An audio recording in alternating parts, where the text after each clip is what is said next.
person ng game na to. So, iingatan niyo yung tubig na may ipon ninyo na siya ibigay niyo kay Miss Tin. Kay Miss Tin niyo i-represent ha, hindi niyo natatakot. Baka bilakasan niyo pa sa pinakalikod niyo, wala na kayong kalikuran. Okay!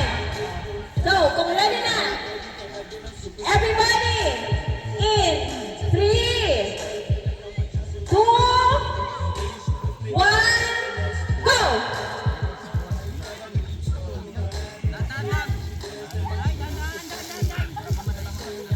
Kaya yan! Okay, ang yellow team naka-isang pasa na. Ang blue team naka-isang pasa na rin. Good work, blue team. Mukhang babawi tayo this time Okay. Okay, blue team. Sa pangatlong team na nila, team member. Pwede kayong mag-coach, pero hindi nyo pwede